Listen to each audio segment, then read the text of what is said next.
Hello, my name is Eric Hanna. I'm the founder of Ambassadors of Compassion. And we want to thank you for joining us today to hear from our very special guest, Jerry Colangelo. First of all, I'd like to start off and thank you, coaches, for being here with us today. We know that we live in uncertain times. Your athletes are going through uncertain times. Their families are going through uncertain times. And you're having to be more than a coach. In some cases, you're having to be a mentor, having to be a counselor, and even a parent to your athletes. And we just want to thank you for standing the gap. We know how this time has been challenging for you, and we just want to recognize the extra work you're having to do to help your student athletes. I also want to remind you about a great job opportunity to teach your students the AOC Life and Rise curriculum from July 1st to August 14th. You'll be paid between $5,000 and $6,000 for that period. And I'd have to say there may not be a better curriculum for such a time as this.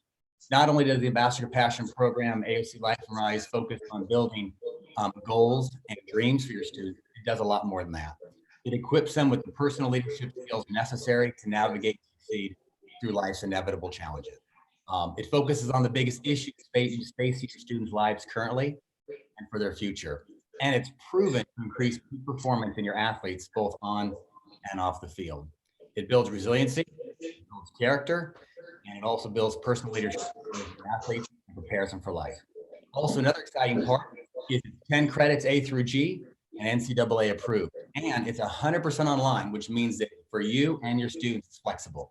You can actually teach the program from Hawaii and still have a huge impact on your students. Please reach out to Sue Barber. She's on the email that invited you for our time today, or also to your AOC coordinator. Now, it's my privilege to introduce to you Jerry Colangelo. Jerry, as the owner of the Arizona Diamondbacks, was able to win the World Series in just 4 years after starting the franchise. It was faster than any other major baseball team in history. Also, as the owner of the Phoenix Suns, and through his 40 years of leadership with the Suns, he had the 4th winningest record in the NBA. Jerry is one of only a few people in sports history to own 2 winning teams in 2 different sports, both baseball and in basketball. He currently leads the U.S. Olympic program and hopes to win his 4th gold medal in a row in 2021. He also heads up the NBA Hall of Fame. And on top of that, Jerry coached 2 different teams in the NBA, and he's hired some of the greatest coaches in history. Jerry, thank you so much for joining us today. My pleasure, Eric. Good to be with you. Yeah. Jerry, you coached the NBA, and we were talking last week about some of the greatest coaches you've worked with, including the Hall of Famers, and what they have in common. We'd love to have you just share some of the wisdom and qualities that you've learned from working with these best coaches that you could pass on to our coaches today. Sure. First of all, I think for the coaches who are part of this program, some of the people that I've been involved with over the years would include a couple of Hall of Famers in Pete Newell, who's a California guy who coached at San Francisco, won an NCAA championship, went to coach the Olympic team in Italy, in Rome in 1960, when he had Jerry West, Jerry Lucas, and Oscar Robertson, which is pretty darn good. But people that had an impact on me were guys like Red Holtzman, who coached the New York Knicks, coaches that I was responsible for bringing into the NBA, college coaches, because I was a strong proponent of bringing in more coaching and more teaching into the game. Because when I broke into the NBA with the Bulls startup in 1966, I was kind of surprised at the lack of sophistication coming from the coaching ranks. So Dick Motta was one of my selections out of the college ranks. Cotton Fitzsimmons, John McLeod, they were part of a group of college coaches along with Jack Ramsey, Hubie Brown, Bill Fitch, who kind of changed the direction of the game in the NBA. And then, of course, people that I hired, John McLeod and Cotton Fitzsimmons, were 2 of the great coaches in the league. Paul Westphal, Danny Ainge, Mike D'Antoni, who is still coaching today with the Houston team, was one of our coaches and did a great job. And then, of course, with USA Basketball, Coach K was my coach for 3 of those gold medals, and Popovich at San Antonio One is in the Hall of Fame. Popovich will be when he retires. Um, some of the great coaches of all time, and being exposed to them, you get to know them pretty well. What would you say, Jerry, thank you. What would you say 2 or 3 qualities that you see that's common with some of the greatest coaches? I think coaches have a need to have a passion for the game, a sense of history about the game. It's amazing to me how little players know, and coaches in some cases, about the history of the game, the origins of the game. And I think that's really very, very important. Obviously, you need to have a passion for the game. You want to be able to help others get better. So to have instinctively that inside of you, the real coaches believe that they can help others get better. And then some of the basic things that you hear all the time is that you need to be organized. You need to be willing to take risk as a coach. You need to instill enthusiasm. You need to encourage people. I've seen a lot of players who have had issues with coaches who are playing on a downer all the time. Now, not to tie that to the next name I'm going to mention, but one of my closest guys was Bobby Knight, and he had a different approach. He was a tough approach. But being exposed to the Dean Smiths and the Jay Wrights and the John Calipari's and the others I've mentioned, they all are instilling confidence in their players. And then they're willing to pay the price along with the players to get the desired result. When I played football as just a place kicker, and literally in high school, we would be withheld water if we didn't do a good job. I mean, it's very different. There would be a lot of language, a lot of do what I, am saying. And now how important is it to listen, to care about the athlete holistically, even as some of these coaches are having to be, in some cases, fathers, women, mothers? Let's be realistic about that. All of us came up at a different time. We had different experiences with coaches. There was a lot of fear involved. There were a lot of things being done to athletes that you wouldn't dream of doing to athletes today, as you just pointed out with the water situation. And so we have to be very sensitive to that. I think if the players respect you and you show respect, it goes both ways. And you treat people as human beings, not just as a pound of flesh. I think it's really important to have all of that in mind.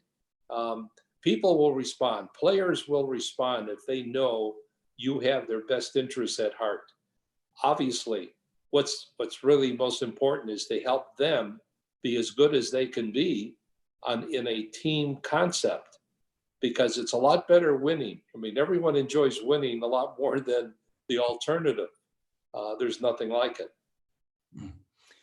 You talked about listening. You said one of the things that you were told when you were young was that you would do well because you listened. Explain a little more about that.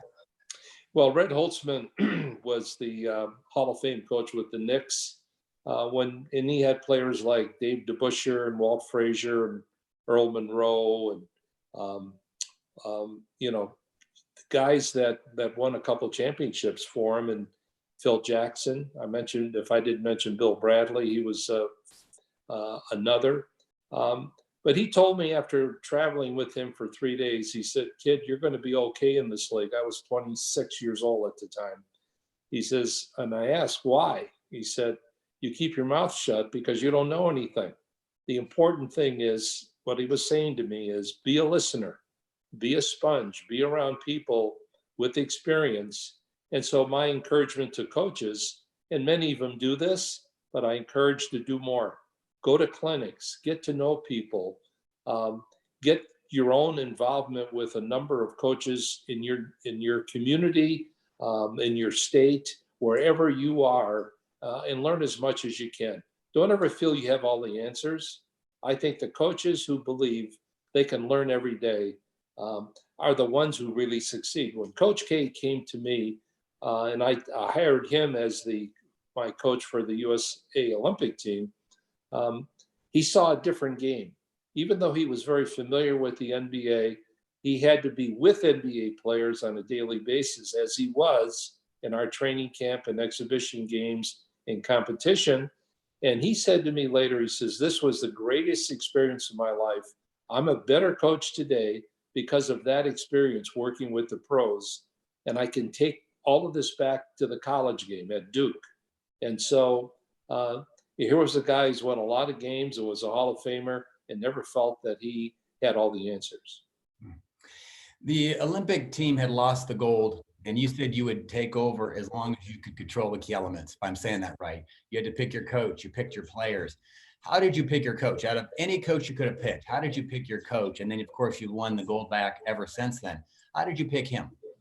Well, first of all, I called all of the former Olympic coaches to a meeting in Chicago. They were people who were friends of mine. There were people who were interested and concerned about the status of USA basketball. And we went through a full day of talking basketball in the USA situation. And so I put coaches' names on the board, pro coaches, college coaches, and then each of the people in the room, there were about 35 of us, had a chance to talk about each one of those. Dean Smith, the great Hall of Fame coach at North Carolina during his run, his biggest rival was Coach K and Duke.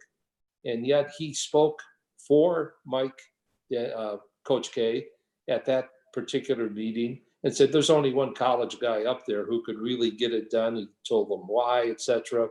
It was interesting. One of the conditions in accepting the job that you alluded to was that I would do it when asked if I had full autonomy to pick the coaches and pick the players. And so there was a game plan. And that was to bring in people I respected from the NBA. It was a who's who in that room. When you talk about players, Michael Jordan was there, Larry Bird was there, Jerry West was there. I can go on and on. So they all had great input, and they knew I would be making the final decisions. But it was important for me to hear what they had to say. I respected them. That's the mutual respect that I referred to earlier. And so that was one of the great moments in my experience, because there's nothing like surrounding yourself with people who have that kind of knowledge, and you listen, as I said earlier. Jerry, when the U.S. lost the gold, and it was 2008, you had the best players. I mean, not you weren't doing it, but the best players were there. You have a lot of coaches, of course, listening that teach and coach a lot of different sports. What was the difference that went from the best players losing to winning? What did you have to do to make that change? Was it a mentality thing? How did that happen? Well, the culture in 2004, when they lost in Greece in the Olympics, left it at a very low ebb. And that's when I was called and asked if I would take over the program. What I recognized is that the culture needed to change. There had been a loss of really commitment on the part of most of our players. Many of the top players chose not to play.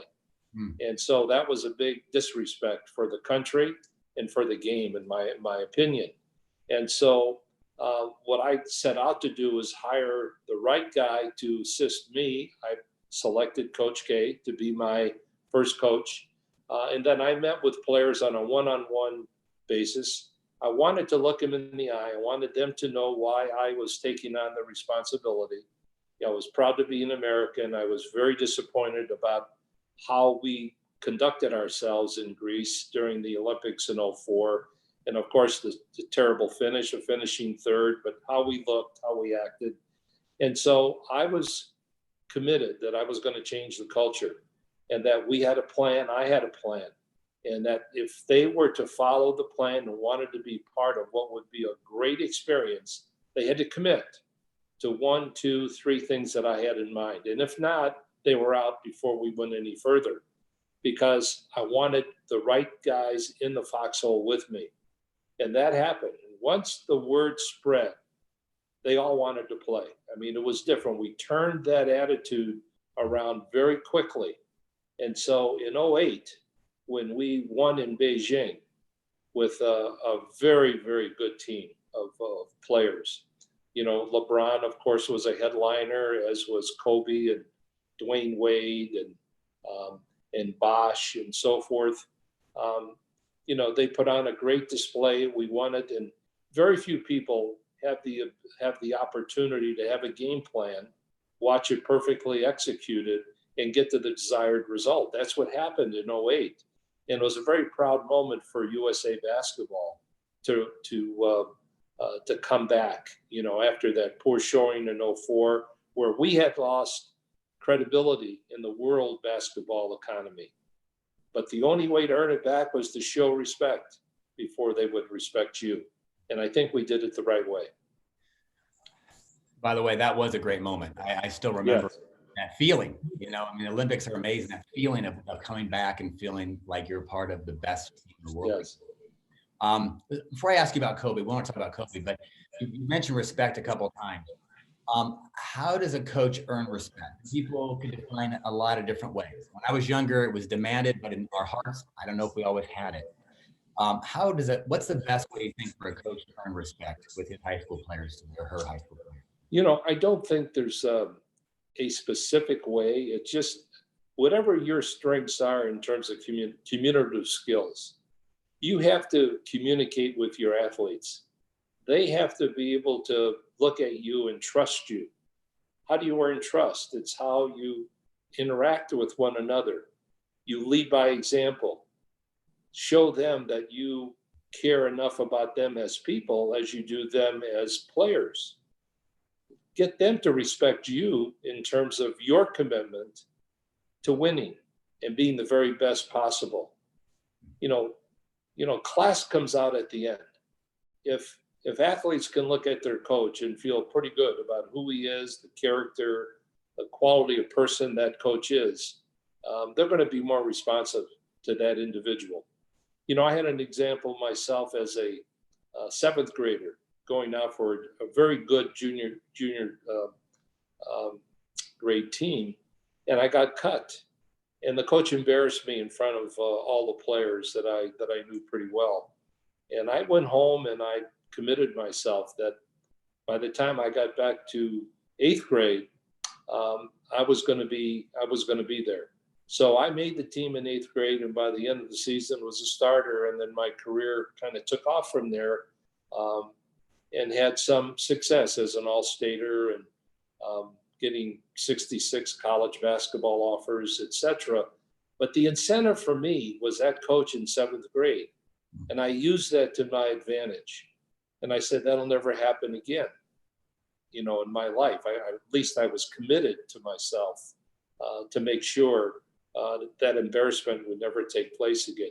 You need to have some pride in who you are and what you represent. That goes for coaches, that goes for players. And for those who need the help and assistance, lift them up so that they feel good about themselves as people, not just players. We talked a couple weeks ago, and you had mentioned knowing your athletes and how important that is. Most people don't know you grew up in a boxcar in Chicago, and that moment changed your life. But to another athlete, it might break them and they never come back. But knowing your athletes, that they have different love languages, right? Different ways that you inspire them. How important is that to really know your athletes if you're going to get the best out of them? Well, we all have stories. We all have a journey. Our life's journey takes us along different paths. In some ways, if you're not privileged with coming from, from a family of privilege, there's something that goes along good with it in the sense that you learn a work ethic. You learn you're going to pay the price. You're willing to do a little bit more to succeed. And you have to have an attitude that it doesn't matter what someone else has. You're going to compete on an equal basis. That's what sports really has done. That's what happened in my life. I used to wonder back in the days in the old neighborhood, how do you get to the other side of the tracks? How do you get into that nice, beautiful home? When I didn't see any of that. What I did see was lunch buckets and hardworking people who were committed, that family and faith and all of the things that are really important in life, that's what's going to carry you.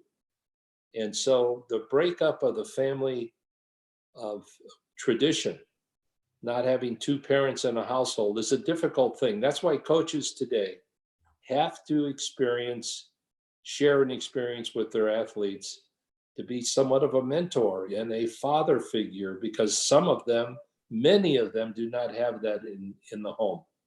And so they have to create that. So there's a great opportunity for coaches to connect with their athletes just by filling that void. Oh, that's really a good point, Jerry. Thank you. You and I were talking about Kobe a few weeks ago, and I could hear Yes, the sadness of losing a good friend. We talked yes. about the AOC, Ambassador Compassion Life and Rights principles, and what were the qualities that Kobe had that made him the greatest NBA player in history? One of them for sure. And what qualities did he have that we could also share with our coaches today that they could instill into their athletes to make Well, them? let's go back to my first meeting with Kobe was when he was 17 years old, coming out of high school, and he had declared his eligibility for the draft. We in Phoenix, the Phoenix Suns were drafting in the middle of the first round, and based on everything we knew, there was a good shot that he would be available where we were drafting. He came in for a workout at 17 years of age. In all my years in basketball, I would say that may have been the best workout of any athlete we've ever had. So he was way ahead of himself at 17 years of age. There was something very special about him in terms of not just his athletic ability, but his presence. He was a very confident young man. He believed he was going to be really good. And so you couldn't help but really get excited about that possibility. And we were prepared to end up with him. And here's what took place. The Lakers made a trade with Charlotte involving Lottie Divac. They jumped us in the draft. They ended up with Kobe Bryant. We didn't do badly. We took Steve Nash. He did pretty well also. But we came that close to Kobe. And then I had to watch him beat our brains in for a number of years. And I had great respect for him. And there was a relationship there going back to his tryout with the Suns. And if you fast forward to the time when we met in my offices and we talked about him being part of USA Basketball, he had never participated with USA Basketball on any level, the junior levels or and later on. But he had a desire to play. And 2 days after he scored 81 in a game, he was in my office and I was pulling his chain a little bit when I said, Kobe, if you want to be part of this, I may want you to have a different role with this team. He said, well, what do you mean? And I said, I may want you to be a distributor, not a scorer. Wow. And he kind of looked at me and kind of smiled. And of course, I was just putting him on. And he had a great answer. He said, Mr. C, he said, I'll do whatever you want me to do because I just want to be a part of it. That made a statement to me. And then later in Las Vegas, when we went to training camp, he shows up 2 days before camp opens. He's getting extra workouts in. And as players filed in, players I mentioned earlier, Dwayne Wade, Kobe Bryant, Carmelo Anthony, Bosh, etc., they saw him working out at 5:30 in the morning, extra workouts before the workouts, that he was willing to pay the extra, go the extra mile to be as good as he could be. And he had that presence. And what happened? Players started doing the same thing. His teammates started to do the same thing. He led by example. He was as fierce a competitor. You know, the Last Dance, the Michael Jordan series that's on TV, it's been a great thing. And of course, that was my time. Know all the players, all the coaches, all the things that were going on. And Michael's a dear friend. I would say, and I've said this, Michael is the greatest competitor I've ever seen in the game, maybe in sports. Kobe Bryant is right behind him, you know, in terms of competitiveness, desire to win, to achieve, to be the best possible. And they almost have a will, they will their teammates to win. And that's a very unique quality. Well, we've got just a little bit of time left. We've got some questions coming in from coaches. The first question is, what are the differences and similarities in the characteristics you look for in a coach, whether he's coaching world-class athletes or just a normal high school athlete? I think if coaches are consistent in their approach to the game, it would be applicable on all levels, as you just pointed out, high school, college, professional. But also you need to recognize the variances and the differences and treat the pros, so to speak, or the older players with not more respect, but respect for the fact that they're older. And so you don't treat everyone the same. My attitude has always been, there are some players who need a pat on the back. There are some that need to be hugged. And there are some who need a little kick once in a while. And that's just an expression, because today they may not be acceptable. But again, it's to point out everyone has their own button, and you need to find out what buttons are there with each individual and treat them accordingly. You can motivate people if you know what their needs are. Well, it takes coaches a lot more time. It's not one size fits all. That's correct. That's very good advice. That last question, by the way, was from Bert. He's the head coach at Temecula Valley High School. The question is, besides talent, what was the difference between great players and others? And a follow-up to that was Kobe ever apologetic about how tough he was on his teammates? That's from Tony. He's the head coach over at Corona Centennial High School. I didn't have the privilege of being inside the locker room in Los Angeles, as far as his career with the Lakers and how he treated his teammates. I saw firsthand what was happening with USA Basketball for the years that he was involved with USA Basketball. That included, the 08 Olympics and the 12 Olympics in London. And so I saw the interactions, I saw the interplay in the locker rooms. When games are played, because I played and scouted and coached and managed and ended up owning, when the game starts, I'm intimately involved in the game. So I'm very, very interested in body language and communication between coaches and players, and the communication that takes place. And Kobe was a very intense guy. I think he tried to motivate his own teammates more by doing it himself. In other words, leading by example. There were times when some would have said he was a little selfish. I never saw that. It was the desire to win the game that he felt he was the best option. And most of the time, he was exactly right. And that was true. Again, the Last Dance, Michael Jordan. Why did he dominate the way he did? Now, he took advantage of the skills of his teammates, but when push came to shove, he wanted to take that last shot because he believed he was the best option. Belief has a lot to do with it. Yes.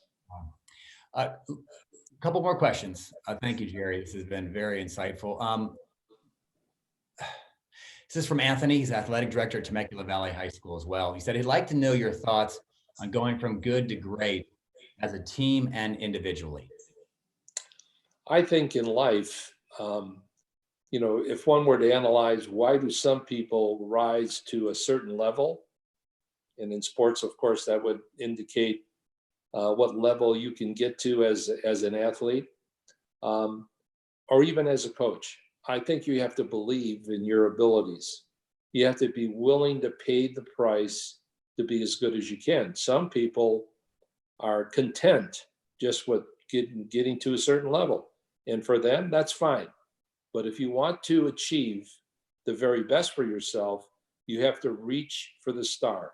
I had an old mentor in my neighborhood, the old Italian community in Chicago, who one night when I was 11 years old on a street corner pointed to a star in the sky and he said, "Jerry," in broken English, he was in Italian, "do you see that star?" And I said, "Which one, Mike?" And he pointed to it. He said, I see it. He said, remember, it's better to be in that star for one day than never get there at all. The point of the story is that stayed with me the rest of my journey in sports. Reach for the star, go for it. Don't be afraid to fail. And a lot of people are. If that holds them back, you know, my attitude with all the success I may have had in my career is that it's been a great run. I could lose it all tomorrow. I'm going to take calculated risk. That's the only way you achieve. And if it all blows away, I can always go back to the old neighborhood and feel very comfortable and say, you know what? That was a good ride. So there's no reason why coaches cannot think basically the same way. That's my attitude. Maybe it sounds simple, but this is not coming from, bear this in mind. This is coming from someone who had to come up the hard way and do it the way I'm trying to describe what I think is a successful formula. Now, it may not apply to everyone, but pick and choose what you think might be applicable. We have 1 minute left. You talked about earning respect from your players. You talked about learning your players and knowing what motivates each player. You talked about listening to your players as well, and also being let your players see that you're a desire to win and lead by example as a coach. Any advice on how to turn a program around that is going the wrong way? That's Matt, head coach at El Medina High School. Well, that's depending on what caused, you know, the program to go down or go the opposite direction. It's coming to grips with your circumstances and within your powers to try to turn the tide, whatever that may be. I mean, certainly by reaching out to your players and trying to really develop the kind of relationships that are required to turn around. I mean, one coach might say, look, I'm going to redo this thing. I'm going to go to war. I'm going to go to battle. And here's my game plan. And I want people to jump in and be part of this. That's one approach. Another approach might be totally opposite from that, aggressive approach. But it could be an approach where you're asking players to participate in a program. We're all going to be together in this. We're going to get so much joy out of camaraderie and winning this thing together and rebuilding something. And we're going to have some goals and objectives. And, you know, you kind of build some pride within a culture that doesn't have any basis for it. Now, that's very challenging, but don't throw it. Again, I use the term, don't ever be afraid to fail. Don't ever be afraid to be creative and do something that's a little bit different than anyone else has ever done potentially. But don't accept, I guess, the circumstances as, well, what was me? I can't do anything about this. And so I'm done. Well, that's one way, but that's what I call a cop-out. Do the best you can, get the job done. Jerry, I wish we had another 30 minutes. I feel like we're just getting started. I want to thank you so much for your time and your wisdom. I want to thank our coaches for their time today. Coaches, just want you to please reach out to Sue Barber. She's on the email we sent to you, or your AOC coordinator. Together, we feel like we could have a great impact on your students. Wonderful folks like Jerry, Colangelo, Craig Cheek, former global head of Nike, and many others will be speaking to your students during this program over the summer. I want you to move quickly in the enrollment for your students on the AOC Life and Rise, and also for you if you want to teach, because the seating is limited. Jerry, thank you very, very much. Really appreciate your time and your wisdom, and want to thank you again, coaches, and we look forward to seeing you guys next time. With that said, have a great day, everybody. Thank you. Take care. Bye-bye.